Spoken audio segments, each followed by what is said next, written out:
My twin sister threw a champagne glass at me during my wedding vows. That was her smallest crime.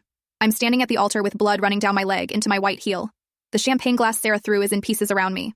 About 180 wedding guests have their phones out, recording. My twin sister is screaming, "She fucked my husband," at the top of her lungs. The cut is deep. Through the blood, I can see white, fat, or muscle. I don't know. My 6-year-old niece Isabella is frozen in her flower girl dress. Then she starts screaming, not crying.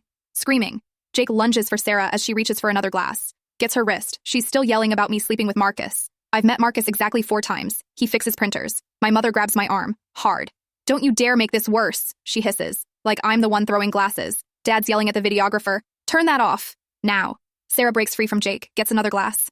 Throws it at Aunt Margaret, who's 72 years old. Hits her shoulder. Margaret gasps, stumbles backward. The venue's security guard, one guy, maybe 300 pounds, breathing heavy from walking, finally shows up. Takes him another full minute to get Sarah outside. She's still screaming. The whole thing, start to finish, maybe 4 minutes. Felt like 4 hours. 3 hours later, I'm in the ER waiting room, still in my wedding dress. The blood has dried brown, glued the fabric to my skin. Every time I move, it pulls. Jake shows me his phone. Sarah's already posted in the Doverton Community Board Facebook group. 2,100 members. My sister destroyed my marriage. I had to speak my truth. The comments are pouring in. "You're so brave. Narcissists always play victim. She probably did sleep with him." My phone buzzes. "Mom, please don't press charges. Think of the family. Think of the family." I almost laugh. The nurse finally calls me back. While she's cleaning the wound, I do math in my head. Wedding down payment, $8,000, gone, can't get it back. Catering, $12,000, non-refundable. Venue, $6,000, also gone. That's $26,000 vanished. We still owe $11,000 on credit cards for this wedding. Jake's parents gave us $5,000. I feel sick thinking about calling them. The nurse starts stitching. I keep calculating. Tomorrow we're supposed to fly to Cancun. $4,000, non-refundable. My phone won't stop buzzing. Family, friends, coworkers, people I haven't talked to since high school. Jake's watching me. Should we call the police? Wait, I say. I have something. I open my phone, start scrolling through screenshots. Years of them. Saved in random folders, no organization. There's a Gmail folder labeled Sarah Bullshit from 2019. Found maybe 30, 40 important ones. The text where she admits she lied about my abortion. Never had one. The email she sent my boss about my drug problem. Never touched drugs. The Facebook message to Jake's ex-girlfriend saying I cheated with her boyfriend. Jake's reading over my shoulder. Jesus, Emma. Then I remember. The Google Drive. Senior year of college, we had a group project. Sarah gave me access to her drive. Never removed it. Her therapy recordings are in there. She recorded them for some self-reflection homework. 3 recordings, maybe 15 minutes total. I find them. Play one quietly. Sarah's voice clear. I tell people things about Emma that aren't true. Her therapist, "Why do you do that?" Sarah, "Because she makes me look lazy just by existing. She doesn't even try and everyone loves her." Jake's jaw is tight. The nurse stops stitching, listens for a second, then keeps going. But here's the thing. Half my screenshots are blurry. Some emails are deleted. I only have responses. My evidence is messier than I thought. Not some perfect folder of proof. Just years of desperate screen grabbing whenever something happened. The nurse finishes. 12 stitches. Ugly, uneven. My leg looks like a horror movie. "Police are outside," she says. "Do you want to talk to them?" My phone shows 8 missed calls from Mom. I look at my leg. Tomorrow. Today, actually. It's 1 a.m. now. We're supposed to fly to Cancun. Isabella, my niece, she's in therapy now. Found that out last week. Been having nightmares since Christmas. Aunt Margaret has a bruise the size of a plum on her shoulder. I'm done. I open Facebook. Doverton Community Board. Start typing. Since my sister is sharing her version, I attach the first screenshot. Stop. Delete it all. Start again. Actually, let me start with what happened at Christmas. Next morning. Can barely walk. The painkillers make everything fuzzy, but the leg still throbs with each heartbeat. Jake's driving. I see Sarah's Honda in the driveway, and my stomach drops. "We don't have to do this," Jake says. "Yes, we do." The kitchen smells like coffee and Mom's lavender candles. Sarah's at the table, crying into her mug. Mom's rubbing her back in small circles. Like when we were kids and one of us threw up. Dad sees us first. "Maybe you should go." I have her therapy recordings. Sarah's head snaps up. Her face is puffy, mascara streaked. For 1 second, nothing moves. Then she launches. Her body slams into mine. We hit the floor hard. White hot pain shoots through my leg. Her nails dig into my neck. I grab her hair, yank hard. We roll. Mom's ceramic rooster collection, 20 years of collecting, crashes around us. Shattered beaks and wings everywhere. Dad's hands on my shoulders, yanking me backward. I feel it immediately. Wetness spreading. The stitches. They're open. "Stop!" Mom's screaming. "Both of you stop!" I pull out my phone, hands shaking. Find the recording. Volume all the way up. Sarah's voice fills the kitchen. I tell people things about Emma that aren't true. The room goes silent because she makes me look lazy just by existing. Mom stares at the phone. "You recorded her without permission? Not, is this true? Not, Sarah, did you say this?" Just immediate accusation at me. "That's probably illegal," Dad adds, still not looking at me, looking at the blood spreading on Mom's white tile. Sarah grabs my phone, throws it at the wall. The screen spiders into 100 cracks. "She's always been jealous," Sarah says. She's not crying anymore. "She can't stand that I need help. That I struggle. She has to make everything about her." Emma, just go. Mom's voice is final. Jake steps forward. You're really taking her side? You just heard? We're not taking sides, Dad says. But they are. They always have. Blood is pooling under my foot now. Jake helps me stand. Sarah watches from behind Mom. No expression, just watching. In the car, Jake's knuckles are white on the steering wheel. Your parents are fucking insane. I'm holding paper towels against my leg, already soaked through. Everything's backed up to the cloud anyway. The recordings, the screenshots, all of it. They know, I say. They've always known. 3 hours later, I'm getting restitched when my phone starts exploding. The cracked screen still works, barely. Sarah's posted in Narcissistic Sister Support. 15,000 members. I know this group. It's where people go to validate each other's victim stories. No questions asked. My twin sister has tormented me since birth. Today she attacked me in front of our parents. I'm scared for my life. 800 reactions in 3 hours. Heart emojis. Anger emojis. Comments flooding in. Classic narcissist behavior. She's jealous of your healing journey. Document everything for the police. Then Cheryl texts. My boss. Screenshot attached. Someone tagged Morrison Corporation. Our company. Is this the Emma who works in marketing? We need to talk Monday. My chest tightens. Can't breathe. Jake takes my phone. Don't read anymore. But it gets worse. That night, 9 p.m. We're watching TV, trying to pretend everything's normal. The apartment building's intercom starts buzzing. Not ours, every apartment. Emergency! Please let me in! Emergency! Sarah's voice, desperate. Someone buzzes her in. They always do. The banging starts immediately. Both fists. Emma! Open up! Then louder. I'll fucking kill myself. Right here. I'll do it and leave a note. Jake's calling 911. I'm recording through the peephole. I'll say you drove me to it. Everyone already knows what you did. 2 cops show up 12 minutes later. They look bored. Domestic calls on Sunday night. The second they appear, Sarah transforms. Calm. Concerned. She steps back from our door, hands visible. Officers, I'm worried about my sister. She's been unstable since childhood. She attacked me this morning. Our parents witnessed it. The younger cop looks at me. I show him my phone, the recordings, the screenshots. My neck with her nail marks. My leg with torn stitches. This is family stuff, he says. The older one adds, maybe stay somewhere else tonight. Let things cool down. Sarah's behind them, not smiling exactly, just satisfied. They leave.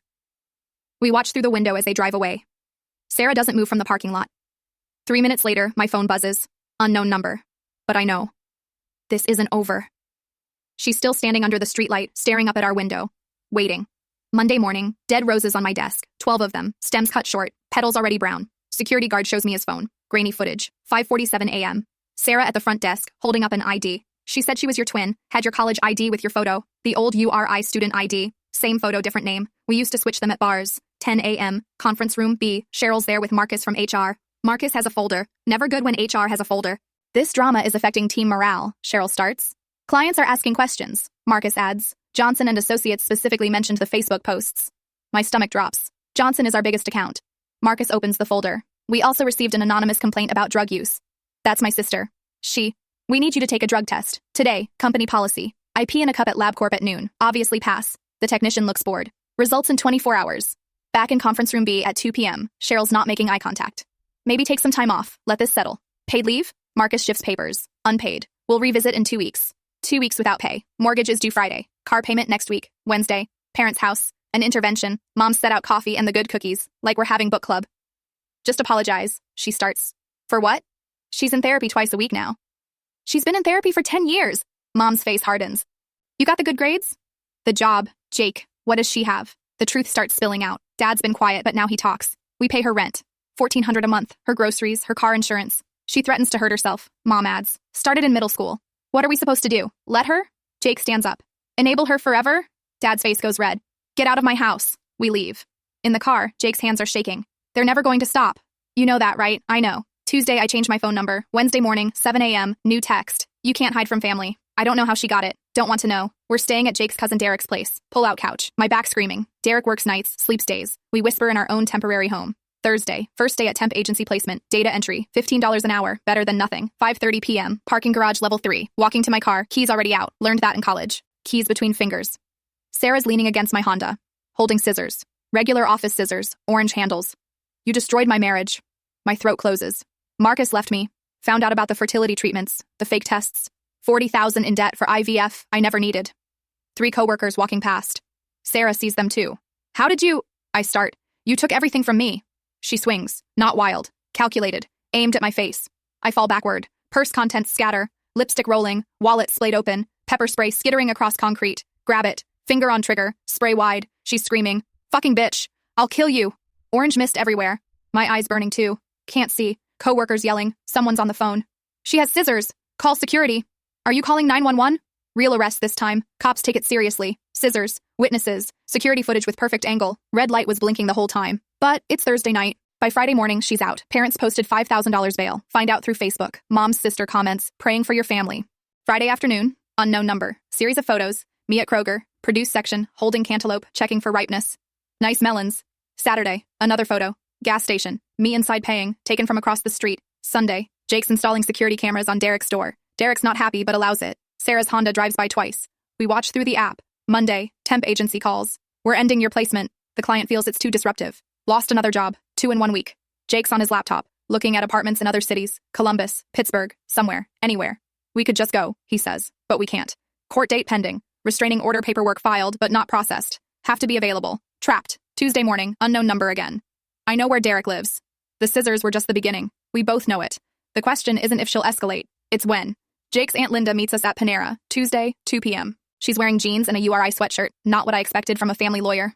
Pro bono, but you buy coffee, she says. 3 women are already at the big corner table. They look like me. Tired. Wary. One's been crying. This is Jessica, Katie, and Meredith, Linda says. Jessica goes first, direct, no emotion. She dated my boyfriend sophomore year, Ryan. After they broke up, she stalked us for 8 months. She pulls out her phone, shows photos. Sarah outside her apartment. Sarah at her parents' house in Connecticut. Sarah at Ryan's new job. Restraining order, 2019. She violated it twice. Nothing happened. Katie's next. She's holding a folder. She applied for my job at Brennan Marketing. After I got hired, she told them I was an alcoholic. Did you know her? Linda asks. Never met her. She found me on LinkedIn, saw we had similar degrees. Katie opens the folder, emails, screenshots, a termination letter. Lost the job after 3 months. They said it was culture fit, but I know. Meredith can barely talk. Keep starting, stopping. Finally, my divorce finalized last year. She shows us her phone, text messages, explicit ones. These are fake. She made them. Showed my husband I was cheating. The formatting slightly off. The timestamp font's wrong, but you'd have to look close. He believed her. His lawyer believed her. Judge believed her. Linda's taking notes on a legal pad. Old school. My phone buzzes. Email from the wedding videographer. Holy shit, Jake says, reading over my shoulder. Video attachment. Sarah before the ceremony, behind the venue, practicing. She fucked my husband. Practicing the throw motion. Empty hand, but the gesture's there. Her cousin Brittany's filming, giggling. Her face is going to be perfect. Sarah laughs. Been planning this for months. Premeditated. Documented. Katie speaks up. Her therapist reached out to me. Dr. Brennan. Through my lawyer. What did she say? Linda asks. Couldn't break confidentiality, but she said, document everything. Every single thing. Katie pauses. She said it 3 times. We spend 2 hours comparing notes, building timelines. Sarah dated Jessica's boyfriend in 2015. Applied for Katie's job in 2018. Destroyed Meredith's marriage in 2020. My wedding, 2 weeks ago. She spaces them out, Linda observes. Different cities, different contexts. I'm creating a binder. Printing everything at FedEx costs $47 I don't have. Jake pays. The binder's a mess. Crumpled receipts, blurry screenshots, pages out of order, some coffee stained. Linda flips through it. This is perfect. It's chaos. Exactly. Judges see perfectly organized evidence. They think someone manufactured it. This? She holds up a receipt torn in half, taped back together. This looks real because it is. Jessica's been quiet. Now she speaks. She called me last week. Everyone turns. Said she was getting help. Said she was sorry. Said her sister was abusing her now. My stomach drops. I told her to fuck off. Jessica looks at me. But others won't. She's building an army. Katie nods. The mom groups. The support groups. She knows exactly what to say. My narcissistic sister. Meredith quotes. My toxic family. Nobody believes me. She believes it, Linda says quietly. That's what makes her dangerous. She's rewritten reality. She looks at me. Court dates in 2 weeks. We need everything. Every text, every email, every witness. What about Marcus? Jake asks. Her husband? Ex-husband, I correct. He texted me Sunday. I show them. She told me you made her infertile. She had fake medical papers. We spent $40,000 on IVF. She was never infertile. Linda writes his name down. He'll testify? He said he would. Jessica stands to leave, stops, turns back. She won't stop. You know that, right? The restraining order, the arrests, none of it matters to her. Katie agrees. She feeds on this. The drama, the attention. Meredith whispers, be careful. They leave. Linda stays. I've seen this before, she says. Family court, divorce court, criminal court. The system's not built for this. So what do I do? Document. Build the case. And Emma? She looks me straight in the eye. Get security cameras. Today, company holiday party. Friday night. Didn't want to go. Cheryl cornered me Thursday. Show your face. 1 hour. People are talking. The Marriott ballroom, open bar, about 200 people. Jake's parking the car. I'm by the dessert table, pushing food around my plate. There's the home wrecker. Sarah's voice, loud, drunk. Everyone turns. She's in a red cocktail dress, holding wine, walking straight at me. Later, I find out she matched with Brad from accounting on Tinder 3 days ago. Convinced him she needed a +1. Told him she was my cousin. The wine hits my chest. Red on cream dress. Spreading like blood.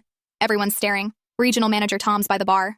Watching. You fucked Marcus. Sarah's yelling. My own sister. Security's moving. 2 guys in black polos, but slow, unsure. Sarah reaches into her purse.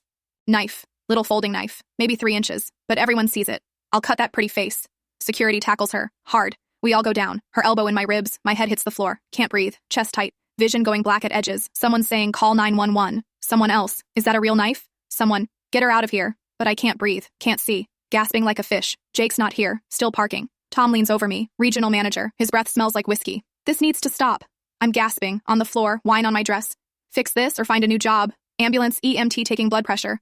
190/110. We're transporting. ER. Same one from the wedding. Different nurse. Panic attack. Have you been under stress? I laugh or cry. Can't tell. Sounds hysterical either way. Where's my husband? Waiting room. You need to calm down first. IV in my arm. Something cold going in. Heart monitor beeping. Doctor comes. Young. Tired. Any history of anxiety? My sister just tried to stab me. He writes something down. Doesn't respond. 3 hours later. Discharged. Jake finds me in the bathroom. I'm sitting on the floor, still in the wine-stained dress. I can't do this anymore. He sits beside me. Cold tile. Fluorescent lights humming. Yes, you can. She's destroying everything. My job. My health. We're almost through this. But are we? His phone buzzes. Shows me. Sarah's Instagram. My sister faking illness for attention. Pathological liar since childhood. Had to defend myself tonight. 47 comments already. Narcissists always play victim.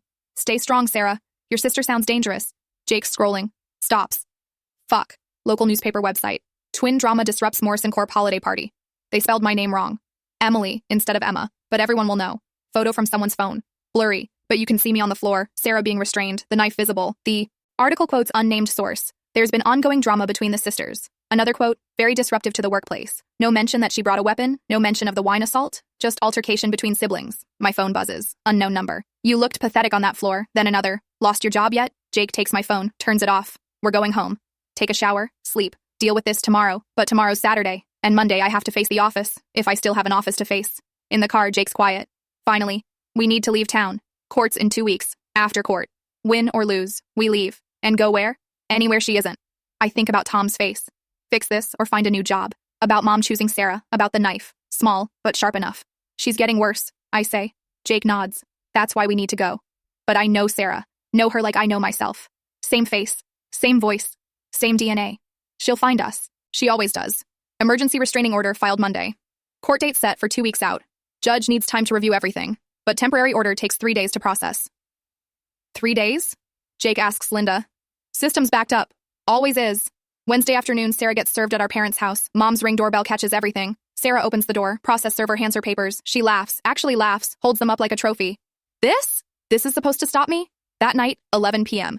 She's outside Derek's apartment. Jake's recording through the blinds. I'm calling 911. I know you're in there. She's kicking the door. You can't hide behind fucking paper. Mrs. Chen from 4B opens her door. Every damn night this week. Some of us work. Mind your business, you old bitch. Mrs. Chen calls the cops too. Yes, again. Same woman. 2 units show up. Sarah's arrest number 2 in 1 week. They know her name now. My phone buzzes as the cop car pulls away. Mom. Happy now? Then Dad. An actual invoice. Bail. $5,000. Lawyer retainer. $3,000. Total. $8,000. You owe us. Linda calls them Thursday morning. I listen on speaker. Your daughter needs psychiatric help. You're enabling attempted murder. Mom hangs up. No goodbye. Just click. The binder's getting thicker. Receipt from Dollar Tree. Wedding video. Hospital records. Screenshots. Police reports. All crumpled. Coffee stained. Real. Saturday, Sarah posts bail again. Parents' money again. Sunday, she drives by Derek's place 6 times. We count on the camera app. Monday, court summons arrives. Tuesday, 9 a.m. I'll lose another day's pay. Courthouse Tuesday, 9 a.m. Had to take unpaid day off from new temp job. Data entry at insurance company. $14 an hour. They don't know about any of this. Sarah's in cuffs. Orange jumpsuit. Violated the temporary order twice. Her public defender looks about 12. Exhausted. Probably has 50 other cases today. Linda's got her binder. 2 inches thick. Some papers crumpled. Coffee ring on the cover. Perfect in its imperfection. Judge Martinez reviewing video from the wedding. Sarah on the small courtroom screen, throwing glass. The sound of Isabella screaming. Sarah interrupts. She's lying. Judge doesn't look up. You'll have your turn. Parents in back row. Mom looks like she aged 5 years and 2 weeks. Gray showing at her roots. Dad staring at his hands. Marcus takes the stand. Sarah's ex. Voice steady but quiet. She said Emma made her infertile. Showed me medical records. Fake ones. I believed her for 2 years. Linda. What did this cost you? 3 rounds of IVF, 40,000 in debt, but worse than that. He pauses, looks at Sarah. I thought I couldn't have children. Thought it was my fault. She let me believe that. Sarah mutters something. Judge warns her. Marcus continues. She was never infertile. Never. It was all lies. My turn. Hands shaking so bad I can barely hold my notes. Just reading facts, dates, times, police report numbers, voice steady until I just wanted a sister. That's when Sarah explodes. I am your sister. Standing up, cuffs rattling. You ruined my life. Everything was fine until you... Judge. Remove the defendant. Takes 3 bailiffs. She's fighting, kicking, screaming about how I stole her life, her parents, her future. Mom's sobbing, ugly crying, mascara running. Dad finally looks at me, really looks at me. His face says what he can't. He knows, has always known. Chose the easier path. Judge Martinez calls recess. 15 minutes. In the hallway, Mom approaches. Please, just drop this. We'll get her help. You've been saying that for 15 years. She's sick, Emma. I know, that's why I'm here. Jake steps between us. You need to leave her alone. Dad pulls Mom away. Come on, Helen. Back in courtroom. Sarah's gone, removed. Her public defender arguing she needs psychiatric evaluation, not jail. Judge reviewing everything, the wedding video again, the Dollar Tree receipt, Marcus's testimony, the knife from the holiday party in an evidence bag. Ms. Walker, Judge addresses me. I've seen a lot of these cases. This is one of the worst. My chest tight, good or bad. The pattern of escalation is clear. The premeditation is documented. Sarah's lawyer. Your Honor, my client has mental health issues, which her parents have enabled instead of addressing. Judge looks at my parents. They shrink in their seats. 30 days county jail, mandatory psychiatric evaluation, restraining order granted, 5 years, no contact, no third-party contact. Sarah's lawyer. Will appeal. You do that. It's over. But not really, never really. Outside the courthouse, parents waiting by their Camry, Mom's face blotchy, makeup destroyed. We failed you? She's crying into Dad's suit jacket. He stands there, stiff, uncomfortable. She's threatened suicide since middle school, Dad says. Every time we said no to anything, we were scared. But then, you could have handled this better. Still, even now, some blame. How? Jake asks. How exactly should she have handled it better? Dad doesn't answer. They get in their car, drive away. Week later, Marcus emails. His lawyer got the psychiatric evaluation, forwards it. Borderline personality disorder, narcissistic features. Recommendation, long-term residential treatment. Insurance won't cover it. $60,000 a year minimum. Parents finally cut financial support. I know because Mom texts me. We stopped paying her rent. Like they want credit. Sarah calls them collect from county every day. Dad forwards me one voicemail by accident. You fucking betrayed me. I'll kill myself. I'll do it. It'll be your fault. MOMMOMPLEASE. They're finally seeing it. Too late. Damage is done. Thursday. Email from Morrison Corp. HR. Position eliminated due to restructuring. Not fired. Eliminated. No unemployment benefits. No reference. Jake finds me crying in the bathroom. We'll figure it out. I have $12 in checking. We'll figure it out. But we're breaking. Tuesday is couples therapy. $60 with sliding scale. Still too much. Why didn't you tell me sooner? Jake asks. About Sarah. The history. You wouldn't have stayed. That's bullshit. Is it? Dr. Chen, our therapist, intervenes. You're both in survival mode. Jake's angry. I won't forgive. I'm angry he thinks forgiveness is possible. She's sick, he says. So maybe. No, maybe. She tried to stab me. The knife was small. I stare at him. Are you serious? Dr. Chen. Jake, what are you really saying? He breaks down. I want this to end. I want normal. I want to stop checking locks, stop screening calls, stop being afraid. Me too. Then forgive her. Move on. That's not how this works. Then how does it work? I don't know. Nobody knows. That's the problem. Columbus, Ohio. Nobody knows we're here. 2-bedroom apartment, $750 a month, half what we paid before. Neighbors are quiet. Don't ask questions. We did the wedding ceremony last month. Backyard, 12 people. Jake's family only. His Aunt Linda officiated. No white dress. Courthouse clothes. No photos on social media. No announcement. My family doesn't know our address. Changed our last names on everything except legal documents. Jake uses his middle name at work. Started an online support group. Sibling abuse survivors. Found them on Reddit. 8 members now. Zoom every Tuesday, 8 p.m. Everyone says the same thing. Nobody believes siblings can be this bad. One woman, Janet. My brother set my car on fire. Parents said it was a cry for help. Another, Diego. Sister told my employer I was dealing drugs. Lost my teaching license. Parents still invite her to Christmas. We trade strategies, security systems, name changes, how to disappear. New job at a call center. $13.50 an hour. Nobody knows about Sarah, about the wedding, about anything. Clean slate, pregnant, 14 weeks. Haven't told parents. They email monthly. Same subject line. Family update. Sarah's in treatment. She's doing better. She wants to apologize. Please respond. Sometimes I delete without reading. Sometimes I read and cry. Depends on the day. Therapy every 2 weeks. Can't afford weekly. Insurance covers 6 sessions per year. Already used 4. Paying $120 out of pocket now. Jake works overtime. I pick up weekend shifts. Still behind on bills. But Sarah doesn't know where we are. That's worth everything. My phone rings sometimes. Unknown numbers. I don't answer. Ever. Could be her. Could be flying monkeys. Could be parents with new numbers. Doesn't matter. Don't answer. Jake installed 3 locks on the door, chain, deadbolt, security bar. Overkill? He asked. No. We checked the parking lot before leaving. Different routes to work. No patterns. Paranoid? Maybe. Alive? Yes. Belly's showing now. It's a girl. We know, but haven't told anyone.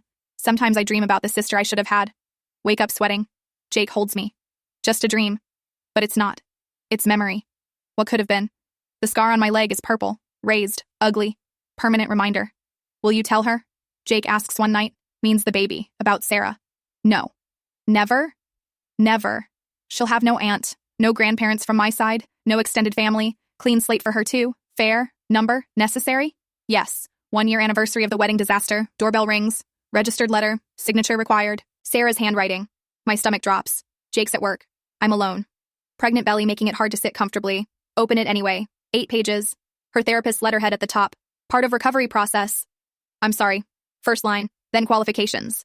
I'm sorry, but you never understood. You were always perfect. Good grades without trying. Everyone loved you instantly. I just wanted to be seen, admitting some things. The wedding was poorly timed. The knife was excessive, but denying the core. You made me do this. Every achievement of yours felt like theft, like you were stealing my life. Page 4, I'm better now. Medication, DBT therapy. I understand boundaries. Page 5, we can start over. Page 6, details about her treatment. How the other patients think I'm the problem. How the therapist says forgiveness is key.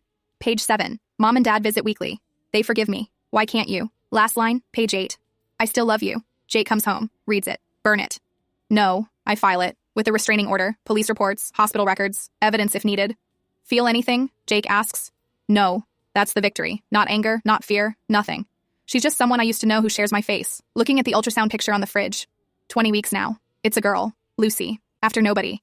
Fresh name for a fresh start. She'll never know Sarah. Never know that whole family. Gift and loss both. Sometimes I dream about the sister I never had. The one who would have been excited about Lucy. Who would have helped paint the nursery. Wake up to reality. Scar on my leg throbbing. It's permanent. Ugly. Raised. Purple still. But just a scar now. Not an active wound. That's something. Phone rings. Unknown number. Don't answer. Never answer. Peace costs everything. But worth it. 2nd anniversary. Actually celebrating this time. Backyard BBQ. 30 friends. Jake's co-workers. My support group members. 3 came in person. 8 now. Seems okay. Plays with Lucy, who's crawling everywhere. Aunt Emma, can I hold her? Still weird being called aunt. But good weird. No family from my side. They don't know this address. Don't know Lucy exists. Phone buzzes. Mom. Thinking of you today. Mark is read. Don't reply. Janet from support group shows me her phone. Your sister posted something. Public apology on Facebook. 500 shares. To my sister Emma, a public apology. Don't read it, Janet says. Won't, don't need to. Jake's hand on my shoulder. Lucy reaching for him. Dada. Her first word was dog. Second was Dada. She's never said mama. That's okay. Sarah's power, gone. Took everything to break it. Job, family, innocence, trust, but gained freedom. Fair trade? Ask me in 10 years. My phone? Still careful, still screening. My address? Still hidden, still vigilant. My peace? Fragile, but real. Mrs. Chen from the old building sent a card. Hope you're well. We are, mostly. Lucy pulls herself up on the picnic table. Strong legs, no scars. She looks like you, Isabella says. Yeah, she does. Same face Sarah and I share, but Lucy will never know that weight. The scar itches sometimes. Weather changes. Stress. Today it's quiet. Jake's laughing at something. Lucy's shrieking with joy. Normal sounds. This is enough. Just breathing. Just living. It's enough.